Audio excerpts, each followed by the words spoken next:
Ce n'est pas qu'une simple voiture. C'est un cercueil rempli de mensonges. Si vous m'aviez connu il y a quelques années, vous ne me reconnaîtriez même pas aujourd'hui. À l'époque, je m'appelais Mark Thompson. J'avais 42 ans, j'étais usé par la vie et j'habitais dans un box de stockage loué à la périphérie de la ville. Tout mon univers tenait dans un espace de 10 mètres carrés, avec un lit de camp, un sac de sport et une pile de soupe en conserve. Je les mangeais froides, à même la boîte, parce que l'idée même d'utiliser un réchaud de camping me semblait trop risquée.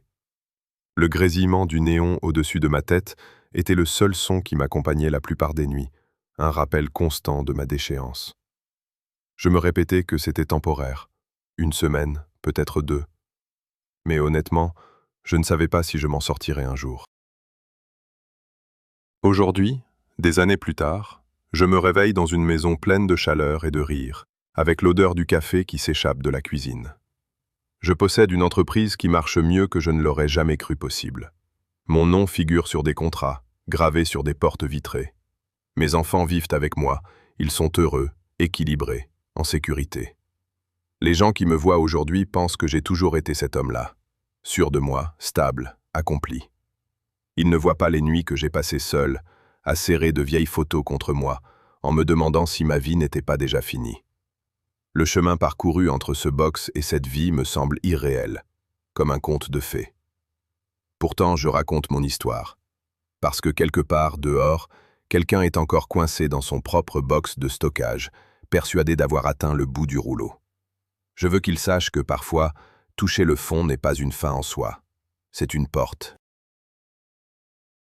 J'ai grandi à Riverside, en Pennsylvanie, une petite ville tranquille qui ressemblait à un coin oublié du monde, à environ 1 heure au nord-est de Philadelphie. Il y avait peut-être 11 000 habitants et un seul véritable employeur, la scierie Patterson Timber. Cette scierie, c'était Riverside. Son vacarme, son odeur, son rythme tout entier. Si vous n'y travailliez pas, vous étiez forcément de la famille de quelqu'un qui y travaillait. Mon père était l'un de ces gars, solide et constant, le genre d'homme capable de tout réparer sans dire un mot. Il est mort quand j'avais 6 ans. Ils ont dit que c'était un accident de travail. Un chargeur a eu un dysfonctionnement et l'a écrasé sur le coup. L'enquête a été rapide, simple, bouclée en 1 semaine. Mon oncle Ray, le frère cadet de mon père, un vétéran qui avait fait 2 missions en Irak, n'a jamais cru à la thèse de l'accident. À chaque repas de Thanksgiving, après quelques bières, il se mettait à parler des cadres de la boîte et de leurs magouilles, affirmant que quelqu'un voulait écarter mon père. Ma mère le faisait taire avant qu'il n'aille trop loin, et les adultes changeaient de sujet. Tout le monde disait que Ray était resté perché à cause de la guerre. Mais il me lançait toujours ce regard chargé d'avertissement, comme s'il savait quelque chose que j'ignorais. Après la mort de ma mère, quand j'avais 20 ans, Ray a complètement décroché. Il a tout vendu, est parti s'installer dans le Wyoming, s'est construit une cabane dans les montagnes et a vécu comme un ermite. Il réapparaissait 1 fois par an, vers Thanksgiving, tout grisonnant et émacié, le regard plus acéré que jamais. Il parlait de trahison, de vérité cachée et de loup déguisé en agneau. À l'époque, je me contentais de sourire et de rentrer dans son jeu. Mais avec le temps, j'ai commencé à me dire qu'il n'était peut-être pas aussi fou que tout le monde le prétendait. J'ai rencontré Jessica Driscoll au lycée. Elle faisait partie de ces filles qui semblaient promises à un destin brillant. Des cheveux blonds, une peau parfaite et ce charme naturel qui faisait que tout le monde l'aimait. Elle était pom-pom girl. Moi, j'étais juste le gamin discret issu d'une famille ouvrière qui conduisait des camions à la scierie le week-end et trimballait une vieille camionnette déglinguée qui tenait à peine la route. Pourtant, d'une manière ou d'une autre, elle m'a remarqué. On est tombé amoureux l'un de l'autre, fort et vite, comme on le fait à l'adolescence, comme si rien d'autre n'avait d'importance. On s'est mariés juste après l'obtention du diplôme, au centre communautaire, au milieu des guirlandes en papier et des chaises pliantes. Ses parents pensaient qu'elle faisait une erreur, qu'elle gâchait sa vie. Mais Jessica m'a dit qu'elle voulait quelque chose de vrai, une vie bâtie sur l'amour, pas sur l'argent. Nous n'étions que des gamins jouant aux adultes, mais à ce moment-là, nous avions l'impression de tout avoir. Je me souviens encore de notre nuit de noces. L'oncle Ray avait levé son verre pour porter un toast. Il avait dit « Fais attention, Marc, Parfois les loups ont le sourire aux lèvres. L'Assemblée avait ri d'un air gêné, mettant ça sur le compte de ses traumatismes de guerre. Mais des années plus tard, ces mots allaient résonner dans ma tête comme une malédiction. Nous avons acheté une petite maison sur Birch Street. 3 chambres, une salle de bain, une cuisine tout droit sortie des années 80. Le papier peint s'écaillait, le plancher grinçait et la chaudière faisait le bruit d'un vieil homme qui se racle la gorge. Mais c'était chez nous. Nous avons passé des mois à repeindre, récurer, réparer, reconstruire. Jessica avait choisi du jaune pour la cuisine, parce qu'elle disait que ça rendrait les matins plus lumineux. Et elle avait raison. Chaque matin, la lumière du soleil inondait la pièce par la fenêtre et faisait briller ses cheveux pendant qu'elle préparait les déjeuners. Je buvais mon café en me disant que j'avais, d'une certaine manière, gagné à la loterie de la vie. 2 ans plus tard, notre fils Ethan est né pendant une énorme tempête de neige qui avait paralysé toute la ville. 3 ans après, notre fille Lily est arrivée, calme et souriante dès le premier jour. En les tenant tous les deux dans mes bras, je me souviens avoir pensé que la vie m'avait enfin donné plus que ce que je méritais. J'ai travaillé à la scierie Patterson Timber pendant 16 ans. J'ai commencé à 24 ans en chargeant des camions et à 35, j'étais devenu responsable des opérations. Ce n'était pas prestigieux, mais c'était un travail honnête. La sueur s'insinuait partout. Dans mes vêtements, mes cheveux, sur les sièges de la voiture. Mais je portais cette odeur comme une marque d'honneur. En rentrant à la maison, Jessica enfouissait son visage contre ma chemise et disait que je sentais la vraie vie. Mais les choses ont changé quand le vieux Patterson a pris sa retraite. Son fils, Derek, a repris les rênes, et tout ce qui faisait la valeur de cette boîte a commencé à se gâter. Derek approchait de la quarantaine, le genre de type qui n'avait jamais bossé dur de sa vie. Il portait du parfum de luxe et des chemises en soie, ne se montrant que 2 fois par semaine pour récolter les lauriers de bénéfices qu'il n'avait pas gagnés. Il savait être charmant quand il le voulait, et cruel quand il ne le voulait plus. Et il dévorait un peu trop du regard les femmes qui travaillaient là. Je l'avais remarqué, mais je n'y avais pas prêté attention. J'étais tellement aveugle. Les signes étaient pourtant là, bien avant que tout ne s'écroule. Jessica a commencé à s'habiller différemment. De nouveaux vêtements, un nouveau parfum, une nouvelle coiffure. Des rendez-vous qui duraient toute la journée. Elle disait que notre maison était trop petite, que nos vacances étaient sympas mais banales, que je pouvais faire mieux. Elle glissait le nom de Derek dans la conversation. Derek dit qu'il y a des opportunités d'évolution si tu te donnes un peu plus de mal. Je pensais qu'elle essayait de m'aider à monter en grade. Je sais maintenant qu'elle préparait le terrain pour me trahir. Le jour où tout a basculé, c'était un jeudi d'avril. Je me suis réveillé malade, pris de vertiges et de sueur. Pete, mon contremaître, m'a jeté un regard et m'a dit de rentrer chez moi avant de tomber dans les pommes. Je ne prenais presque jamais de congé maladie, mais je l'ai écouté. J'ai conduit lentement, la route était floue. En tournant dans Birch Street, j'ai vu la BMW argentée de Derek dans mon allée. Elle brillait comme une provocation, garée à côté de la Honda de Jessica. J'ai cru qu'il s'était passé quelque chose au bureau. Peut-être que Derek était là pour m'annoncer une mauvaise nouvelle. J'étais d'une telle naïveté. La porte d'entrée était verrouillée, ce qui était étrange. On ne fermait jamais à clé pendant la journée, pas à Riverside. J'ai ouvert, je suis entré, et je me suis figé. C'est là que je l'ai entendu. Le rire de Jessica. Pas son rire poli des soirées, ni son rire décontracté avec les enfants. C'était un rire doux, intime, le rire que je croyais réservé à moi seul. Je suis monté lentement, passant devant notre photo de mariage, la photo de classe d'Ethan, les peintures aux doigts de Lily sur le mur. La porte de la chambre était entr'ouverte. Derek était assis de mon côté du lit, boutonnant sa chemise. Jessica portait un peignoir en soie que je n'avais jamais vu. Il parlait de Paris, d'un restaurant avec vue sur la Tour Eiffel, comme si mon monde n'était pas en train de s'effondrer. Je me suis tenu dans l'encadrement de la porte et j'ai dit « Bonjour ». Derek s'est figé, le visage pâle comme un linge. Il a bafouillé qu'on en reparlerait au bureau et m'a frôlé pour sortir comme si j'étais un étranger. Jessica n'a même pas levé les yeux. Elle s'est tournée vers la coiffeuse, celle que j'avais fabriquée pour notre 10e anniversaire, et a commencé à se brosser les cheveux d'un geste lent et régulier. J'ai demandé depuis combien de temps ça durait. Elle ne me regardait toujours pas. Qu'est-ce que ça change? A-t-elle répondu quand j'ai mentionné que les enfants vivaient ici. Elle a fini par se retourner. Son regard était froid, détaché. Tu crois qu'Ethan a envie de finir comme toi? A-t-elle lancé. À te tuer à la tâche pour rien? Lily est déjà plus intelligente que nous deux réunis. Il mérite mieux. Elle a ajouté que Derek l'emmenait en Europe, qu'il lui avait acheté un appartement en ville, qu'elle en avait assez de prétendre que notre vie lui suffisait. Elle m'a regardé avec une pitié qui blesse profondément, en disant que j'avais atteint mon maximum, que j'avais vu trop petit. Je ne me souviens pas de ce que j'ai dit après ça.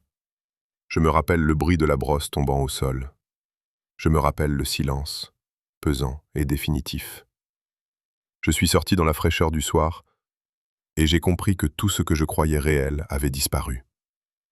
Je ne savais pas encore que je faisais mes premiers pas vers celui que j'allais devenir, parce que parfois, la pire des journées ne vous tue pas. Elle vous brise pour mieux vous ouvrir. Elle fait de la place pour quelque chose de plus fort. Le lendemain matin, je suis allé travailler comme si de rien n'était. L'assistant de Derek m'a convoqué dans son bureau vers 9 heures. Derek était assis derrière le vieux bureau de son père, sans même lever les yeux. Il m'a annoncé qu'il faisait des coupes budgétaires et que mon poste était supprimé. J'ai rappelé que j'étais là depuis 16 ans. Il a répondu que j'avais été rémunéré pour mon travail et que la sécurité allait m'escorter vers la sortie.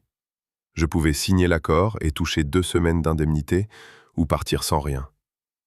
J'ai demandé si c'était à cause de Jessica. Il a souri, ce sourire que j'avais envie de lui effacer à coups de poing, et a déclaré que c'était une question d'efficacité, rien de personnel. J'ai signé, car sans emploi, je n'aurais pas d'avocat pour le divorce. La sécurité m'a fait sortir devant des gars avec qui je bossais depuis 20 ans. Pete et les autres regardaient. Ils savaient que ce n'était pas une question de budget. À Riverside, tout le monde serait au courant d'ici le dîner. Les papiers du divorce sont arrivés la semaine suivante. Jessica avait engagé l'avocat le plus cher de la région, trouvant, on ne sait comment, de quoi payer des honoraires qui auraient dû être inaccessibles. Elle voulait la maison, la garde exclusive, une prestation compensatoire et une pension alimentaire de la part d'un type qui venait de perdre son job. Le juge s'appelait Harrison, un homme dont la campagne avait été financée par Derek Patterson. Il a déclaré que j'étais instable parce que j'avais frappé dans le mur du garage le jour où l'on m'avait signifié l'acte. Peu importe les 16 ans de carrière et les entraînements de l'équipe de foot d'Ethan, le juge Harrison a tout donné à Jessica. C'est comme ça que je me suis retrouvé dans un garde-meuble après avoir perdu la bataille juridique. J'ai dormi dans mon pick-up jusqu'à ce que les flics me délogent. J'ai squatté les canapés de potes jusqu'à ce que l'ambiance devienne pesante avec leurs femmes. Finalement, j'ai loué un box tempéré de 15 mètres carrés chez U-Store sur la route 30 pour 90 $ par mois. Le gardien de nuit, Frank, faisait semblant de ne rien voir quand je restais après la fermeture. J'ai installé mes affaires comme si c'était des meubles. Un lit de camp contre un mur. La vieille boîte à outils de mon père en guise de table. Une lanterne à pile pour l'éclairage. Mes vêtements dans des bacs en plastique. Je me douchais à la salle de sport un peu plus loin pour 10 $ par mois, je faisais chauffer de la soupe sur un réchaud de camping et je faisais la vaisselle dans un seau. Je vivais si discrètement que personne ne soupçonnait ma présence. J'en étais à ma 3e semaine dans cette boîte en béton quand j'ai décidé de trier les cartons que Jessica avait balancés là. C'était surtout des trucs dont elle ne voulait plus, mais qu'elle savait importants pour moi. Des albums photos, les médailles de Corée de mon père, les décorations de Noël qu'on avait accumulées. Chaque carton était comme un coup de poing dans le ventre, des souvenirs d'une vie qui ressemblait au rêve de quelqu'un d'autre. C'est là que je l'ai trouvée. Une mallette en cuir fourrée derrière un carton d'ornement, couverte de poussière, comme si elle avait toujours été là. Du cuir marron avec une serrure à combinaison et une étiquette de bagage qui a arrêté mon cœur net. Mon nom y figurait, écrit de la main tremblante de l'oncle Ray. Sauf que Ray était mort depuis 8 mois. Comment cette mallette avait-elle atterri dans mon box? J'ai essayé toutes les combinaisons possibles, les dates de naissance, les anniversaires. Rina.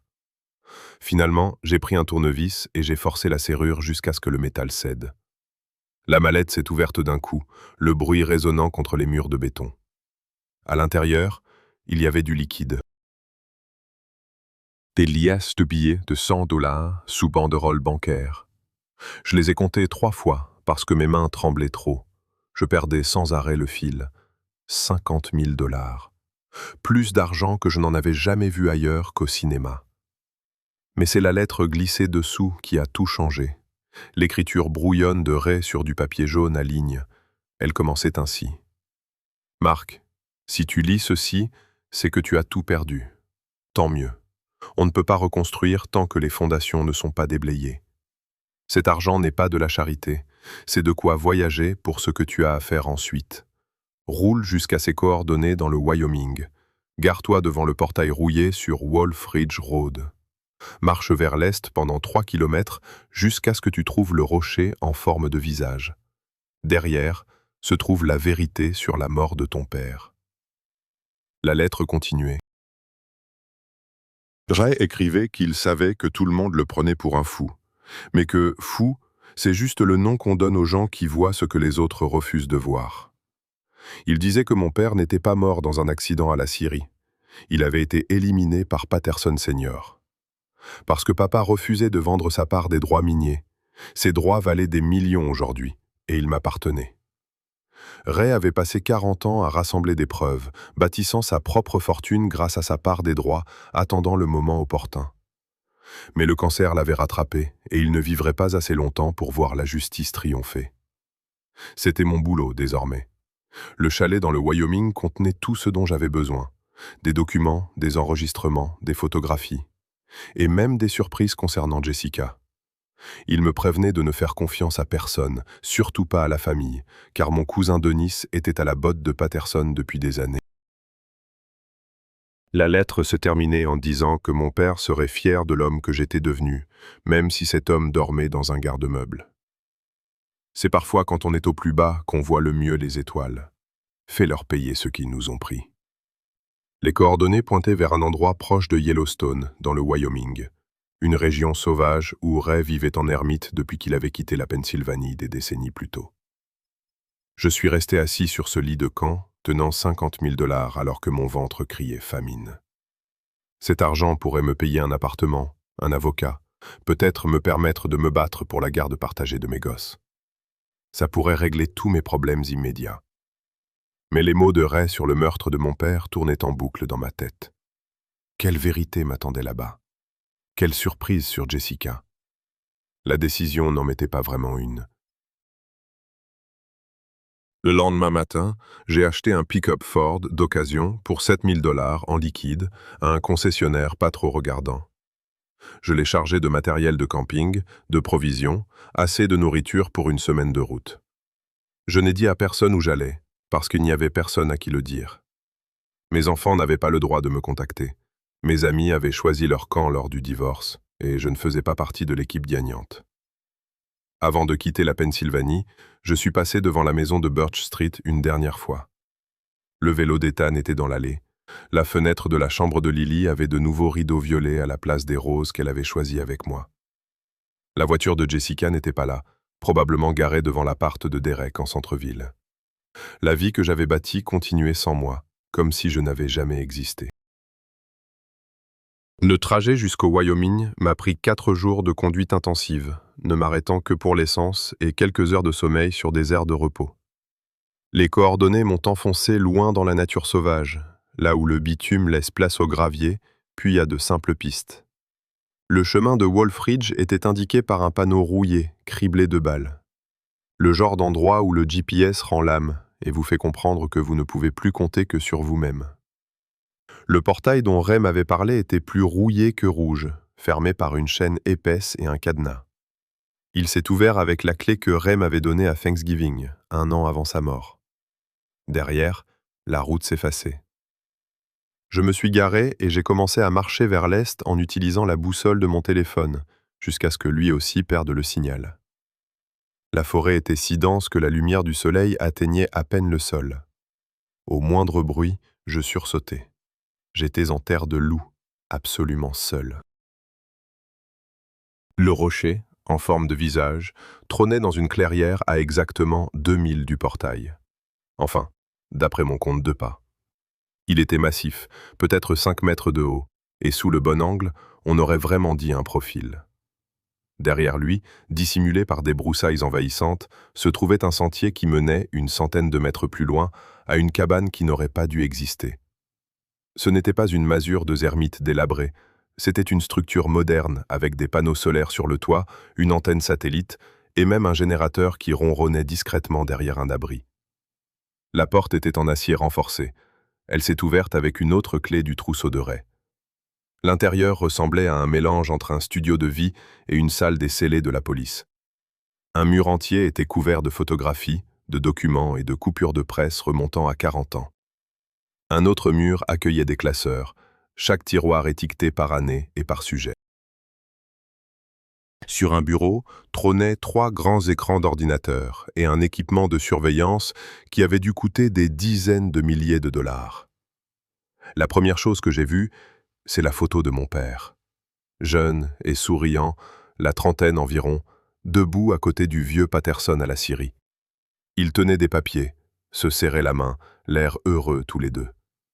La légende écrite par Ray en dessous disait « Contrat d'association, 1978 ». Mon père n'était pas un simple employé.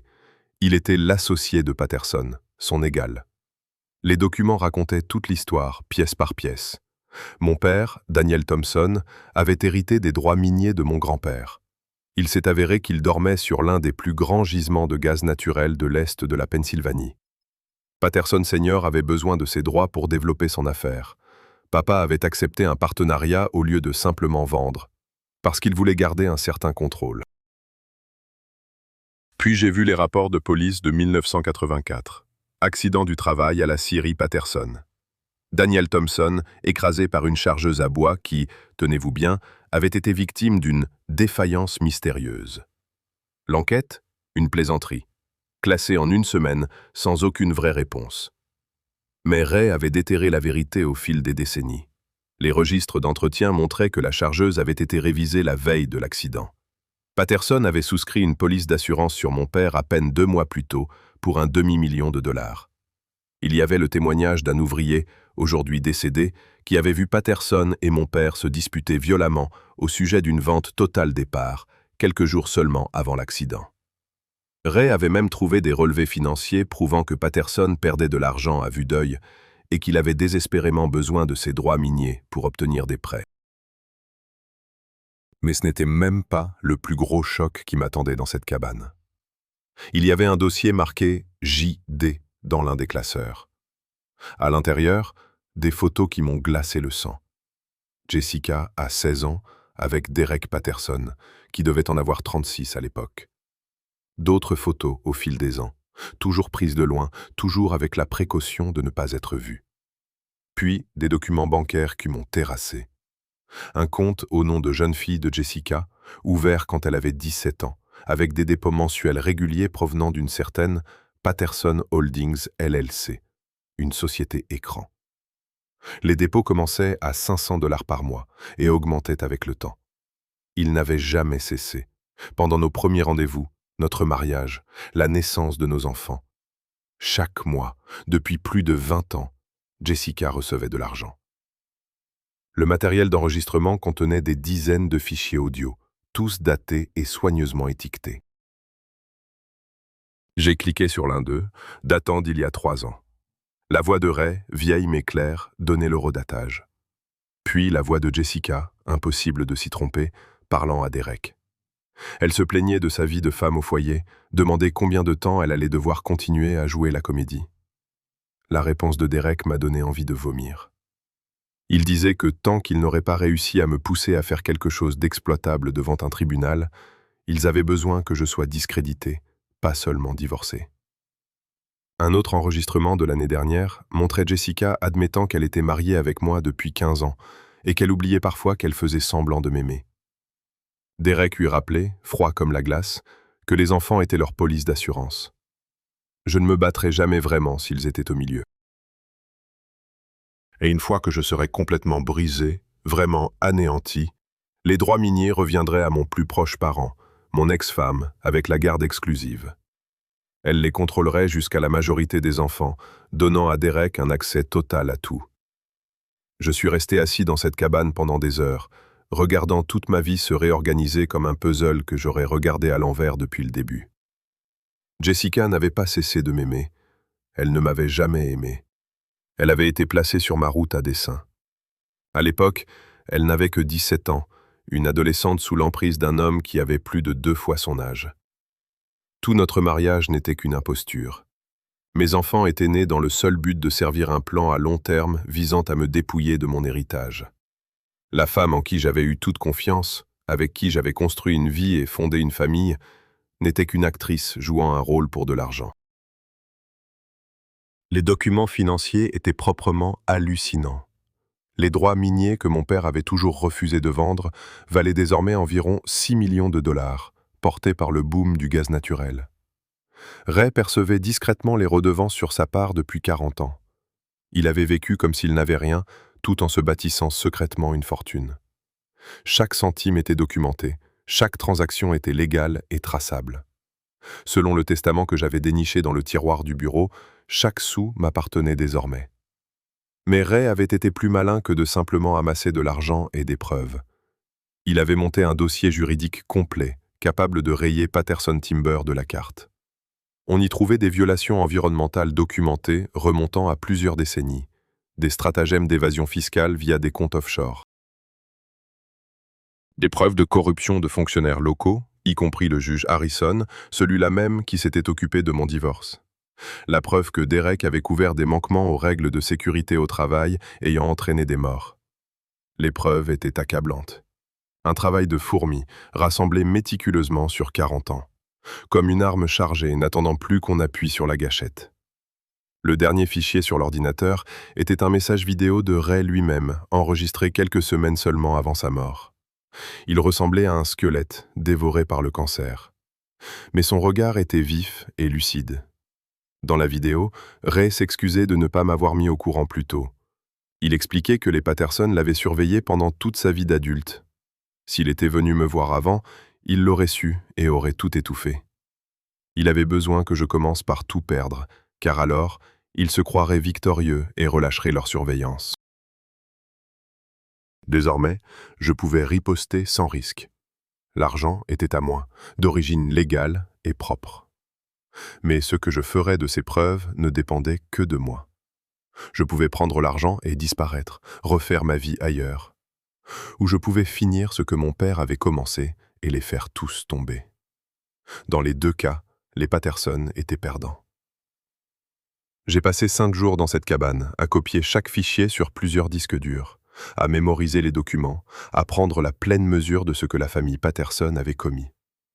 Le choix dont parlait Ray n'en était pas vraiment un. M'enfuir avec l'argent signifierait que le meurtre de mon père resterait impuni.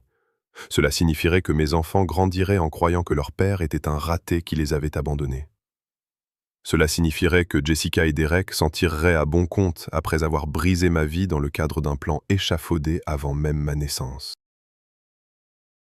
Le trajet de retour vers la Pennsylvanie fut radicalement différent. Je ne fuyais plus rien. Je roulais vers la justice avec un pick-up rempli de preuves et un compte en banque qui me donnait enfin le pouvoir de rendre les coups. Premier arrêt, l'antenne du FBI à Philadelphie. Je suis entré et j'ai demandé à parler à quelqu'un d'un complot criminel s'étalant sur des décennies, impliquant meurtre, fraude et corruption. La réceptionniste m'a regardé comme si j'étais un déséquilibré, mais elle a passé un appel. L'agent Maria Santos est descendu. C'était une femme d'une 40aine d'années, l'air pragmatique, le genre de personne qui a déjà entendu toutes les histoires les plus folles. Elle m'a conduit dans une salle d'interrogatoire et a écouté mon récit, le visage de marbre. Elle ne laissait rien paraître. Puis j'ai commencé à lui montrer les documents. Relevé bancaire, enregistrement audio et vidéo, déposition de témoins, pistes financières révélant pots de vin et dessous de table. Son expression a changé du tout au tout. Elle est sortie et est revenue avec 2 autres agents, puis son supérieur. En moins d'1 heure, j'étais assis dans une salle de conférence avec 6 agents fédéraux et 2 procureurs, leur détaillant 40 ans d'activité criminelle. L'enquête a duré 5 mois. Des grands jurys secrets, des experts comptables épluchant des décennies de registres de Patterson Timber, des agents du FBI interrogeant quiconque avait un jour fait affaire avec Derek ou son père. Je suis resté invisible pendant ces mois-là, logé dans un petit appartement du centre-ville de Philly, suivant à la lettre les conseils de mon avocat. Ne pas faire de vagues pendant que les rouages de la justice tournaient. Le FBI voulait me mettre à l'abri au cas où les Patterson tenteraient un coup. Ils m'ont installé dans un lieu sûr, et pendant 5 mois, j'ai attendu qu'ils bouclent leur dossier. Les arrestations ont eu lieu un mardi matin, en septembre. Derek Patterson a été cueilli à son country club, les menottes au poignet. 3 conseillers municipaux qui étaient sur la liste de paye des Patterson, le juge Harrison qui m'avait floué lors de mon divorce, et même le chef de la police qui avait classé l'enquête sur l'accident de mon père si prestement en 1984. Les chefs d'accusation allaient de l'évasion fiscale à l'association de malfaiteurs, en passant par des crimes environnementaux dont la dépollution coûterait des millions.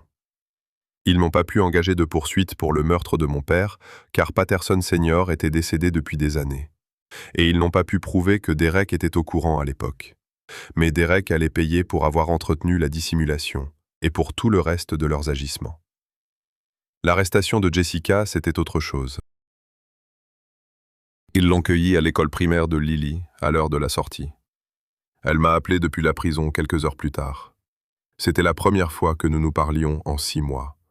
Elle hurlait, me demandait comment j'avais pu faire ça à nos enfants, disait qu'ils avaient vu leur mère se faire arrêter. Je lui ai dit la vérité. Leur mère n'avait jamais existé. Elle n'était qu'un personnage qu'on avait payé une adolescente pour jouer. Les enfants méritaient de savoir qui était vraiment leur père, pas le raté qu'elle avait essayé de dépeindre. C'est là qu'elle a craqué, son numéro de perfection volant enfin en éclats. Elle a tout avoué. Tout ce qu'on lui avait promis. Des millions. Une fois que tout serait fini. M'épouser, me détruire, voler l'héritage de mes enfants. Faire durer une arnaque commencée avant même ma naissance.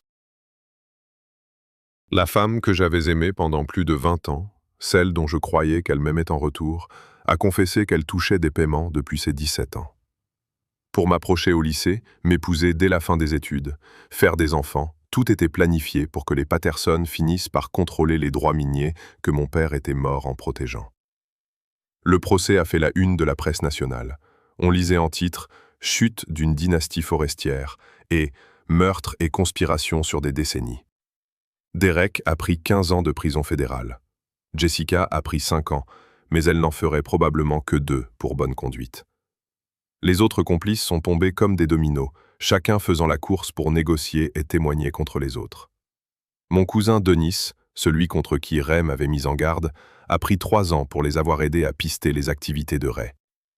Mais la vraie victoire, c'est quand j'ai récupéré mes enfants. Ethan et Lily vivaient chez la mère de Jessica pendant les mois d'enquête et de procès. La première fois que je les ai vus, après que tout a éclaté, après que la vérité a été rendue publique, Ethan n'a pas pu me regarder dans les yeux. Il avait presque 15 ans à ce moment-là. Il était plus grand que moi, en colère et perdu. Lily avait 11 ans et a couru droit vers moi en pleurant, me demandant si maman était vraiment une méchante personne. Je les ai emmenés dans notre nouvelle maison, un modeste T4 pas loin de leur école. On s'est assis dans le salon et je leur ai dit la vérité aussi doucement que possible. Leur mère a fait des choix terribles, mais ça ne veut pas dire qu'elle ne les aime pas. Les gens sont compliqués. On peut faire des choses mal et avoir encore du bon en soi. Ça a pris du temps. Des mois de thérapie pour nous 3. Des séances individuelles et familiales. Lentement, la colère d'Ethan s'est muée en compréhension.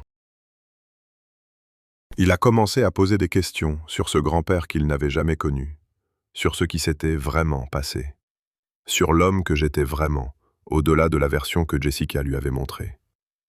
La confusion de Lily s'est peu à peu transformée en acceptation.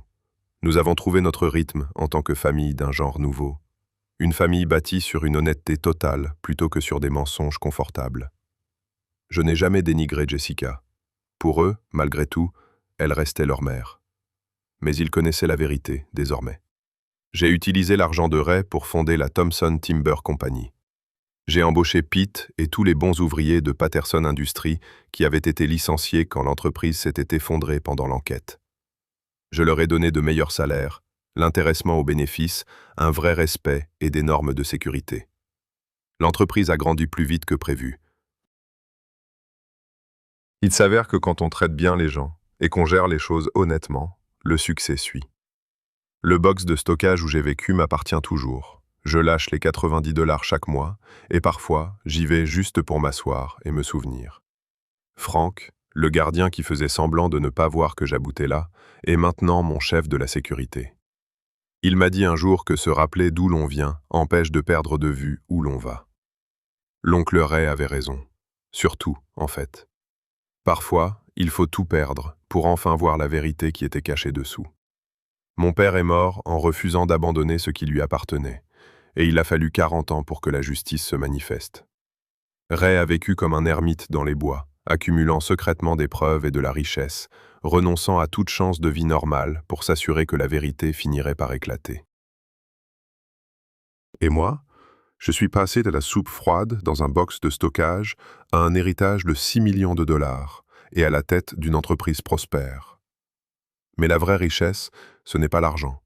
C'est le rire d'Ethan quand je l'aide pour ses devoirs de maths, même s'il prétend ne pas en avoir besoin. C'est l'enthousiasme de Lily quand elle me montre son projet de science sur la sylviculture durable. C'est savoir que mon père serait fier que le sacrifice de Ray ait servi à quelque chose, que parfois, la pire chose qui puisse vous arriver est en fait un cadeau emballé dans du fil de fer barbelé et de la souffrance. Jessica disait que je mourrais pauvre et seule. Elle s'est trompée sur toute la ligne. Mais plus que ça, elle m'a appris que vivre un mensonge confortable, entouré de gens, est la chose la plus solitaire qui soit. La vérité, même quand elle bousille tout ce que l'on croyait savoir, est la seule véritable liberté. Et cette liberté-là vaut bien plus que tous les droits miniers de Pennsylvanie.